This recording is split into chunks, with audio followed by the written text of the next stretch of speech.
Shalom Bapak Ibu Saudara terkasih dalam Tuhan. Puji Tuhan, hari ini kita boleh bersama-sama lagi di dalam konten Indah Bersamamu. Pertama-tama saya mohon maaf Bapak Ibu Saudara bahwa Indah Bersamamu tidak hadir seminggu yang lalu dikarenakan ada begitu banyak aktivitas dan kondisi yang tidak memungkinkan untuk kami hadir di tengah-tengah Bapak Ibu Saudara lewat konten ini. Terima kasih kepada setiap saudara yang begitu concern dan bertanya-tanya kenapa kok tidak ada, apakah baik-baik saja dan sebagainya. Kami baik-baik saja, terima kasih. Tetap kami butuh dukungan doa dari Bapak Ibu Saudara sekalian di dalam setiap pelayanan kami, baik yang on-site maupun yang online. Nah Bapak Ibu Saudara, dari kota ke kota, desa ke desa, kami keliling pelayanan sampai hari ini. Semua kekuatan kami cuma datang dari Tuhan. Jadi itu sebabnya jangan lupa bahwa kami dalam setiap doa-doa Bapak Ibu Saudara sekalian.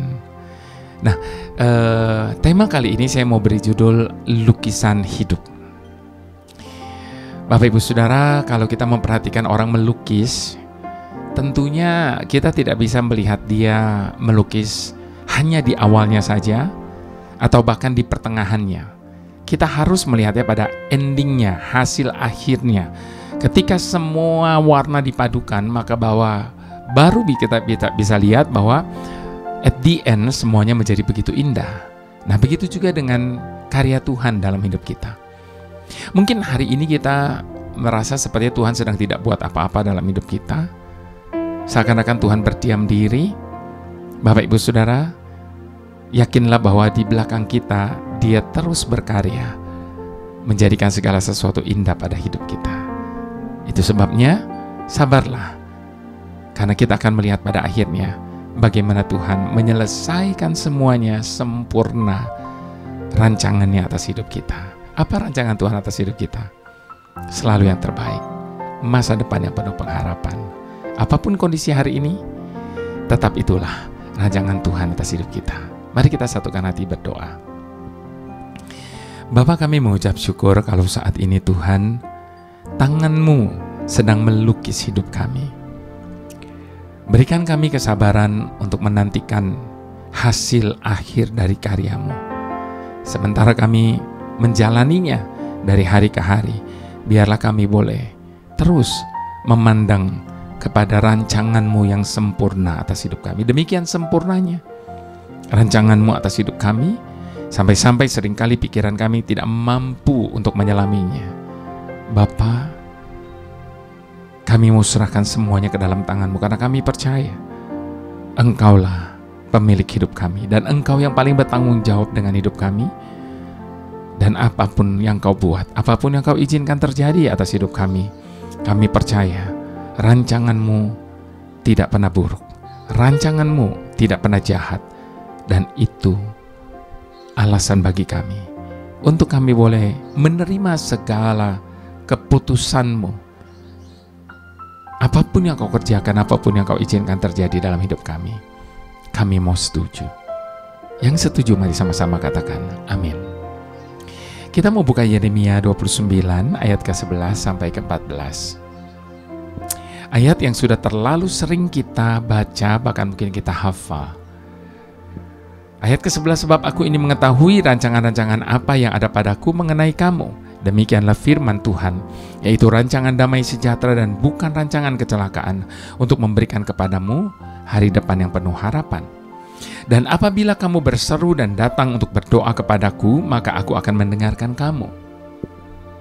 Apabila kamu mencari aku, kamu akan menemukan aku. Apabila kamu menanyakan aku dengan segenap hati, aku akan memberi kamu menemukan aku. Demikianlah firman Tuhan, dan aku akan memulihkan keadaanmu dan akan mengumpulkan kamu dari antara segala bangsa dan dari segala tempat kemana kamu telah kucerai beraikan. Demikianlah firman Tuhan, dan aku akan mengembalikan kamu ke tempat yang dari mana aku telah membuang kamu. Memang kamu berkata, Tuhan telah membangkitkan nabi-nabi bagi kami di Babel. Sungguh, beginilah firman Tuhan. tentang raja yang duduk di atas tahta Daud, dan tentang seluruh rakyat yang diam di kota ini, yakni saudara-saudaramu yang tidak keluar besertamu ke dalam pembuangan. Nah, Bapak Ibu Saudara, saya mau mengulang sekali lagi ayat yang ke-11. Tadi dikatakan, sebab aku ini mengetahui rancangan-rancangan apa yang ada padaku mengenai kamu. Demikianlah firman Tuhan, yaitu rancangan damai sejahtera. Dalam sebuah lukisan, seperti tadi saya katakan, Bapak Ibu Saudara, biasanya seorang pelukis menggunakan kombinasi warna-warna terang dan gelap. Bahkan kadang-kala mereka mencampurkan kedua warna tersebut untuk menghasilkan warna yang lain. Misalnya biru dicampur dengan kuning akan keluar warna hijau. Kenapa harus dicampur? Kan ada warna hijau. Beda, pasti beda warna hijaunya. Nah, warna gelap dan terang akan memberi bentuk dan dimensi atas lukisan tersebut. Sebab hijau yang hasil dari pencampuran itu tidak plain, ya, seperti warna hijau itu sendiri.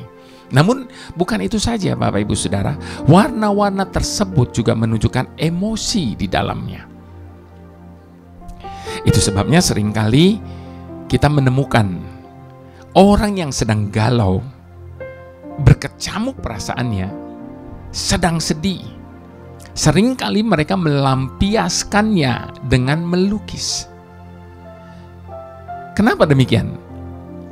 Untuk menumpahkan semua emosi jiwa mereka. Dan ketika suasana hatinya tenang, ketika suasana hatinya damai, tentu hasil lukisan yang dibuatnya akan membentuk sebuah pemandangan mungkin yang teduh, yang indah, dan sebagainya. Tapi ketika dia melukis dengan misalnya kekecewaan, kemarahan, atau apapun, tentu hasil lukisannya menggambarkan emosinya di saat itu. Mungkin badai, mungkin apa, segala macam, dan sebagainya. Jadi seringkali mereka melampiaskannya dengan melukis untuk menumbahkan semua emosi jiwa mereka. Nah, jika warna lukisannya seluruhnya terang, maka lukisan tersebut akan tampak datar dan tidak bagus dilihat. Juga sebaliknya, apabila keseluruhan warna yang digunakan adalah warna yang gelap, kita tidak akan melihat apa-apa di situ selain kesuraman. Maka setiap lukisan harus merupakan gabungan antara warna-warna gelap dan juga warna-warna terang. Sebagaimana warna-warna dalam setiap lukisan, harus ada gelap dan harus ada terang. Demikian juga kehidupan ini, Bapak Ibu Saudara. Hidup kita dirancang oleh Tuhan seperti lukisan. Ada warna-warna gelap untuk mewakili masa-masa suram dan sulit yang harus kita jalani. Masa-masa yang gelap dalam kehidupan kita. Masa-masa yang penuh dengan air mata mungkin. Namun tidak selamanya gelap. Ada juga warna-warna terang untuk mewakili masa-masa gemilang dan kemenangan bagi kita. Kesuksesan, keberhasilan, segalanya. Nah, itu juga yang tampak dalam kehidupan bangsa Israel. Berita tentang rancangan damai sejahtera dari Tuhan tidak diberikan pada saat bangsa Israel mengalami kemenangan dalam peperangan, tetapi justru pada saat mereka sedang berada dalam pembuangan dan jauh dari tempat asal mereka. Maka firman Tuhan mengenai damai sejahtera ini ibarat sebuah goresan warna terang di tengah-tengah warna-warna kegelapan yang tengah meliputi kehidupan bangsa ini. Memang awalnya tidak terlihat, tetapi pada akhirnya kita akan dapat melihat betapa indahnya lukisan Tuhan tersebut. Kalau kita mau menyadari kebenarannya, Bapak Ibu Saudara, maka harus kita akui bahwa setiap kita ini adalah lukisan Tuhan, karya tangannya. Kita harus meyakini bahwa Tuhan tidak akan membuat kita menjadi lukisan yang pucat, kusam, dan gelap. Kalaupun dalam hidup ini kita mengalami masa gelap dan terang, silih berganti, mari kita belajar untuk memandang hal itu sebagai cara Tuhan untuk membentuk kita dan menjadi sebuah lukisan mahakaryanya. Agar kita semakin memuliakan Dia melalui berbagai peristiwa dan pengalaman hidup kita sehari lepas sehari. Segala peristiwa baik buruk dapat dipakai Tuhan untuk membentuk karakter dan mendewasakan kita. Oleh sebab itu, Bapak Ibu Saudara, mari kita juga belajar untuk mensyukuri setiap momen, setiap musim dalam hidup kita sebagai cara Tuhan yang sedang melukis kita dan menjadikannya sebagai mahakaryanya. Itu sebabnya yakinlah Bapak Ibu Saudara, entah gelap, entah terang yang sedang kita alami dalam hidup ini, semua atas seizin daripada Tuhan. Dan ketika Tuhan mengizinkan semuanya itu terjadi, satu yang harus kita pegang, Tuhan tidak pernah salah di dalam bertindak. Apapun yang Dia perbuat, pasti ujung-ujungnya untuk kebaikan kita. Itu sebabnya saya mau ajak kita sama-sama untuk mengadakan pengakuan di hadapan Tuhan. Dengan bersama-sama kita berkata, ke dalam tangan-Mu ku serahkan hidupku, Tuhan, ku percaya hanya kepadamu.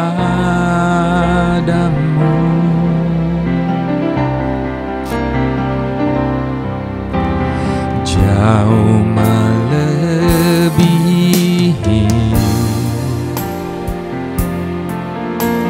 semua yang ku pinta,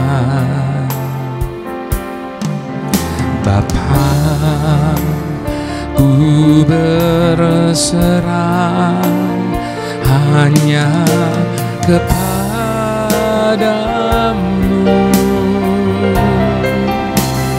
Biarlah kehendak-Mu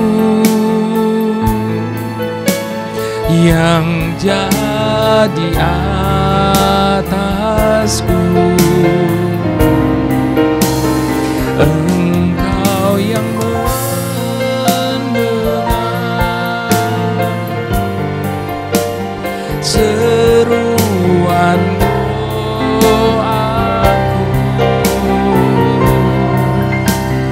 Ku tahu rancangan-Mu sempurna bagiku,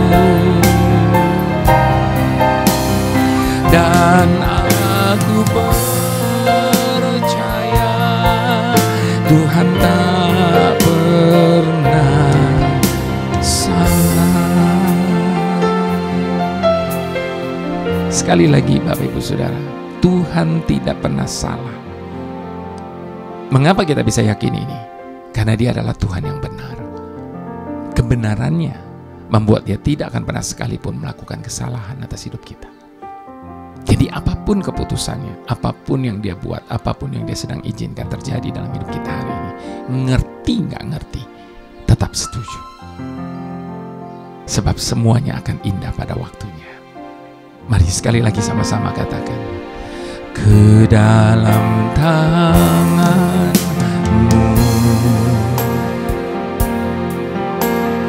ku serahkan hidupku, Tuhan, ku percaya hanya kepadamu.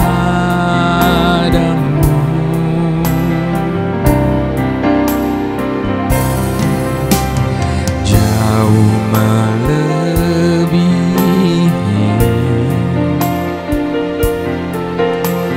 semua yang ku pinta. Bapa,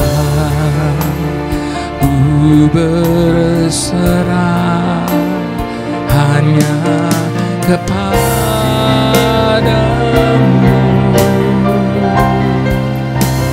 Biarlah kehendak-Mu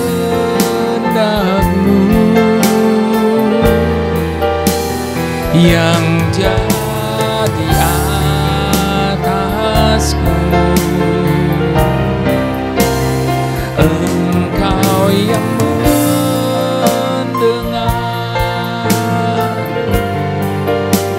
seruan doaku. Ku tahu rancangan-Mu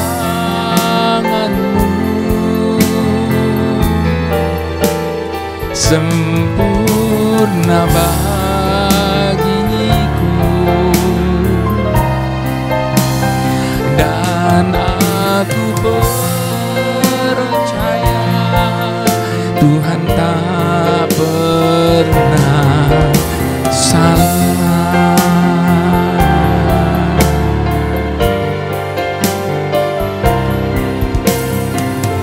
Tuhan tak pernah berbuat salah.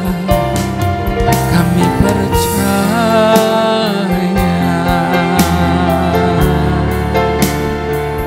takkan pernah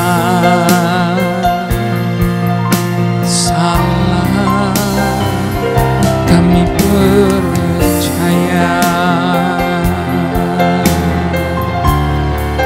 Hinararabo Bayarabashandi, Hinalabayarabashandu,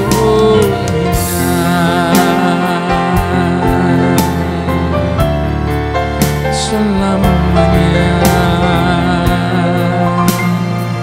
takkan pernah bersalah, selamanya.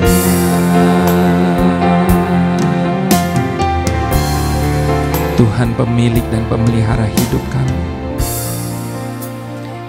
Engkau yang telah memulai segala sesuatu dengan begitu baik dalam hidup setiap kami.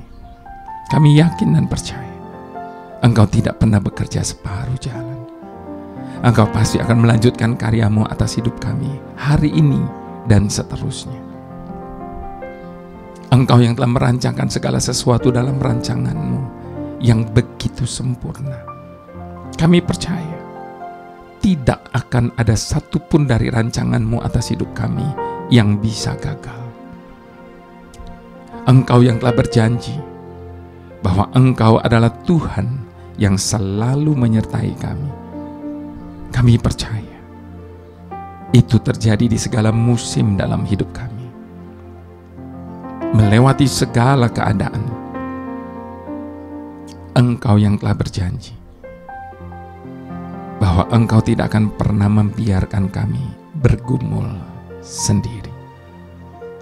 Kami percaya Engkau tidak akan lalai menepati segala janji-janji-Mu, Tuhan. Itu sebabnya bantu setiap kami hari ini untuk lebih mempercayai-Mu dari hari yang kemarin. Bantu kami hari ini untuk berani melihat ke masa depan kami yang penuh dengan pengharapan. Bantu kami untuk selalu memandang-Mu di segala jalan hidup kami. Karena kami yakin ketika Engkau menghadapkan wajah-Mu kepada kami, Engkau memberi kami kasih karunia dan damai sejahtera-Mu yang melampaui akal. Sebab di dalam penyertaan-Mu kami memperoleh segalanya. Terima kasih.